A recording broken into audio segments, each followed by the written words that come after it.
Welcome to the program diri sa DYHB Centro Servicio Radyoman Ives Monticello. Bugal naton nga kaupo diri sa studio ang drama writer and director sang sikat kag tubtub subong nagapamayagpag nga radio drama diri sa RMN halin pa sa Agong tubtub subong sa RMN DYHB ang Dabu-Dabu. Subong ang iyang writer director si Radyoman Elna de la Cruz. Ari sa aton nga tupad. Si Radyoman Elna ang bago lang na awardan ang iyang program, ang iyang radio drama nga Dabu-Dabu as the best radio drama sa Tingog and Handurawan Awards sang Siyudad Sumbacolod kag KBP nga ang awarding ginpatigayon Saturday night dira sa may L. Fisher Hotel. Si Tita Elna ari sa atong tupad. Radyoman Elna, maayong aga. Maayong aga sa imo, Radyoman Ives. It's my pleasure and my honor to be here in your program. Thank you so much nga nakapungko tadi. Agud nga magpasalamat kita sa aton nga mga listeners, sa aton mga viewers sa social media. Actually nga nga entry is a true to life story ni Mr. Anthony Peter Presbitero Yulo, ang sikat sang una nga host sa ABS-CBN. Si Tony. Yes, Tony Pitt. Ang title sang iyang drama nga ginpasakop Stroke Man ang tiyoy sang banwa. Kag sa final episode sang aton drama, nakagather kita sang views nga more than million. Grabe, no? Yeah. So, ang guaya ni subong Tita Elns, yes. Aside sa mga obra maestra naton, we are interviewing sang mga tao sang ila mismo istorya. Yeah. So, subong Radyoman Ives, naga-focus ako sa mga true to life story. True to life din And kita. right now, bago lang na-upload ang kasaysayan naman sa aton nga presidential awardee.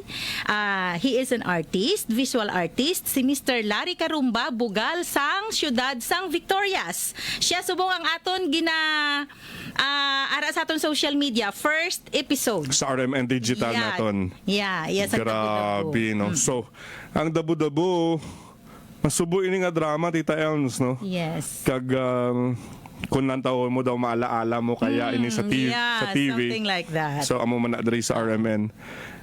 And then, portion bitas ang kuan lang, gamay lang, nandun nagahibi, kagida balata.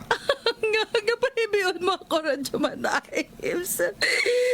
Mahibi ako sa magpasalamat sa akong mga viewers, kag mga listeners, sa dalayo ninyo nga pagsuporta sa pagsalig sa amon ikasarang sa drama department sang DYHB. Actually, gina-air ini sa tanan nga radio replay station sang aton nga network. Bisan diin makalambot ang aton nga tingog, Radyoman Ives. Ang pagpasalamat sang drama department sa inyo tanan, padayon nga pagsuporta, pagpamati, pagsakdag, everything ginapasalamatan gid ina nakon sa inyo tanan. Total years mo, Radyoman Elna, sa radio, pila na? Actually, from Sa Piak was 13 years. To the other network, 2 years. And here in DYHB, dirigig ko yung naglawig. Almost 23 years na ako diri. So, sumahon mo na tanong, mambal ganyan mga listeners, ati gulang na ginawa ko. Manog-retire. Retirable. Nagasugid, nag-retirable na Pero ako. si Priscilla gani, so Cebu, di ba? Pero pamati, ang tingog ko Nantawa bala. Sang tingog bitas ang daw dalaga, nga kung magkwan. Ay, of course. Sige, bita. Radyoman Ives, hindi naman ko ka pa virgin. Daw mo na, be. Daw tingog sang dalaga. Ano mo ang kasaysayan ni Narnali?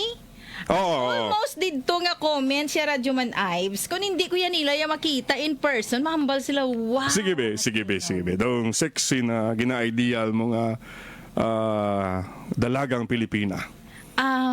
Untouched, pristine. Untouched gid. Sige be. Untouched. Ari si Radyoman Elna bilang isa ka dalaga. Kabalo ka mo sa akong cellphone number. Ang gwapo. Nakagyang. Pwede. Available pa ako subong. Te amo na. Ay, sweet Kuya Tingog. Japo niya bala radyo ng Ganin, lives na. No? Bisan amo na ning Konpiyungan mo, Konpiyungan mo daw, ano pa lang? daw 27. 27. Okay Tapos, na. makuton mo si Radyoman Larry Trinidad kung anong dating. Inaya, true to life. Inaya, true to life story. Gina. So, dapat yan yung tingog ko sa telepono. Mirya kung sino. Gali kayo po diya. Sa una uso niya ang text. Na-prank ko si Radyoman Larry. Wala pa yung prank sa una. Siyempre namin tingog yan, no? Tiyaman niya din ka na. Oo. Anong sabat mo da yun? Hambal ko, ay, nang ari ko sa work. Hambal ya din dapit ang imo work ha. Hambal ko, ari ko sa Lacson. Ya din dapit sa Lacson. Sa tubangan sa provincial hospital. Nga ano ka, nurse? Siling ko, hindi. Iga office. Siling ko, medyo, amo na, pero wala sa kabalog. Gatalik na na. Sang wala pa Facebook, sang una. Wala pa Facebook. Tapos Wala pa video call. Puno, sang aton nga, ano, nga, Indian Mingo. Oo. Dra ko sa ginsabat. Sang pag, igo, sang pag, ay, basta ko pamati, si, Radyoman, Jonah, yan, Wala. sis ni, kulawg-lawg lang ni namon niya. Prank lang, prank. Prank lang na namon niya. Video ya si Radyoman Larry lang to ya ang na-prank ko. Pero kin-reveal ko gito yan sa iya magka-Christmas party. Doko, Manito mo siya. Oh. Oo. Doko, go. Ang Radyoman Hindi. O hindi, ikaw, amal ni station manager, Ronel Sorbito. Ay, outside, di ko lambo. Nakaraman si Radyoman Larry. Ambal ko, hindi Naluglaw. Abi, piyo na tani. Piyo-piyo ko nung abis. Hasta subong hindi na namon malipatan yun ni Radyoman Larry. Radyoman Larry, buot-buot na Kuha na yan. Ito na nga super Radyoman. Pero so far, thank you so much, Yes. Radyoman Ives, for Mamangkuta kung sino ang pinaka-paborito niya diri sa RMN. Ni sino? Ni baby mo, Amber. Ay, syempre ikaw. Si Radyoman Serge Ambal. Radyoman Serge, Radyoman Ives. Dua lang kami. Hindi, Sir Johnny. Sir Johnny, si Sir Gerard, o si, basta kadamo di sa inyo si Muy Ari pa di. Si Radyoman Prime, si Radyoman Juliet, si Radyoman Nikki, pinakapaborito kay gupagwapa gid para sa mata yan ni Amber. So, ang babangkol ko tako, kung daw inang masubo ng scene, Oo. ano ang motivation mo as radio artist? Sanay na ko na iya. Yes, kay unlike sa TV, Oo. nga maluha ka gid.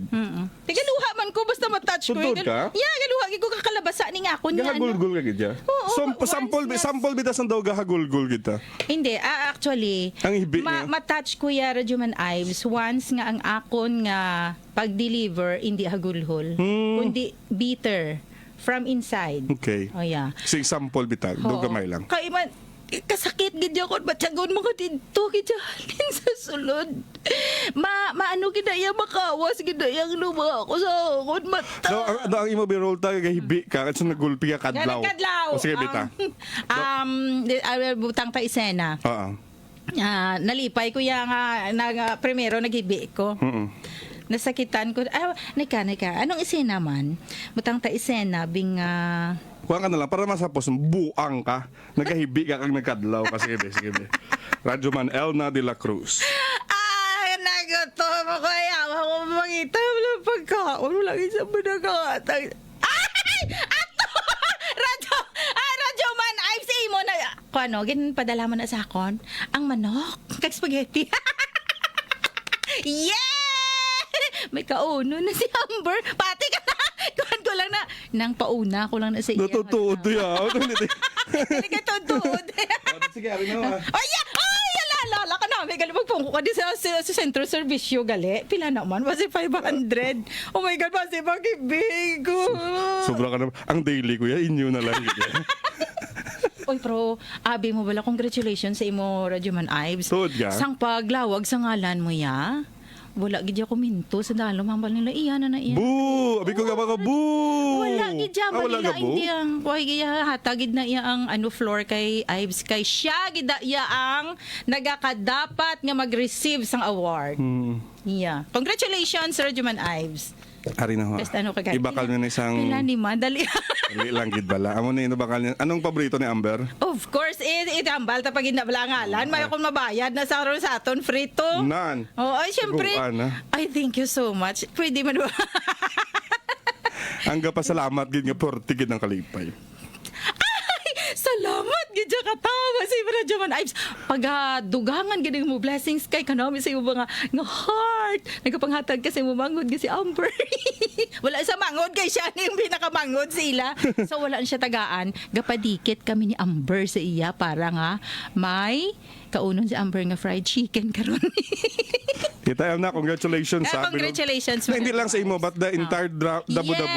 Yes, oo. Actually, ginasukot na ko to nila sang pamahaw, Radyo Man Ives. Wala Grabe ko sa na. ipapamahaw. Tingbunta lang magkuha na. Tingbunta na lang, aha? Oo. Okay. Next month, birthday na naton, birth month na naton, tingbunta na lang. Yeah. Ay, Okay. June pa to yung akong birthday. Di ako niya, Iimo April. ya, April, yes. Iimo na iya sa batya sa may April. Amon duwan ni Chief. Yes. Oh, yes. Problema, gini ka Chief, daw pila na ka birthday, daw lagi daw. Na, nag-commit na si Radyo Man Ives. Thank you so much sa imo pagpapungko sa akong di Radyo Man Ives. Congratulations sa aton tanan-tanan sa RMN, halin sa kay Sir Johnny, kay Sir Serge, down sa pinaka... Pinong nagdugay, of course, ang the original gid nga dabo-dabo, si Tita Jane. Oo, si Nanay Jane. Tita Jane And then, Mendoza, Ibarzabal, diba? Before siya nag-retire, gintugo niya sa akon, ihada, itugyan ko gid na sa imo ang drama nga dabu-dabu. Kay dako gid ang akon pagsalig sa imo nga uyatan mo na sang maayo ang ina nga programa. Kag I know nga layo pa ang malambot sina through you. Ti hindi ko gid siya pagpaslawon Radyo Man Ives. Kag Yes. subong kay nakakuha kita sang award, I believe nga ang kalagni na Nanay Jane malipayon sa inahamtangan subong. Anong last Tita Elms, ang extra nyo or intro mo sa dabo-dabo subong? Intro ko. Kamusta ka mo mga pinalangga namon nga mga tag? Palamati mo yung adlaw sa inyo tanan. No? Amo na. Bilang ginasari-sari namon abi ang amon nga original nga intro kay hambal. Sa palat, kung si Amber ya, sa palatuntunan. Ay, abaw, pinsar mo si Amber. Abu-abu. Mahambal si Amber nga ginsulat ni Amber Dela Cruz. Sa palat, Sa direksyon ni Elna Dela Cruz. sa palatuntunan. Sa palatuntunan. Iyan na idayon. Abu-abu! Mursha. Abu-abu. Okay. Thank you, Radyo Man Ives, ha? Oh, piyo. Pagkita kami yun ng imong Piyo. programa, Piyo na. ang bilog ng RMN. Piho na ang akon kamot, may nasipit na. Kita Yun niyo, na. guys. Oh, hindi na magpakita. Bye! Bye, everyone! Thank you so much, Oh my God. Ives! Thank you so much! Nag-online ng bilog ng Angel, so. Tita Elna, aton nga best drama, radio drama, ang Dabu-Dabu. Congratulations man sa akon nga mga awardee, na-awardan man diri si Radyo Man Surge sa STP as Best News Program.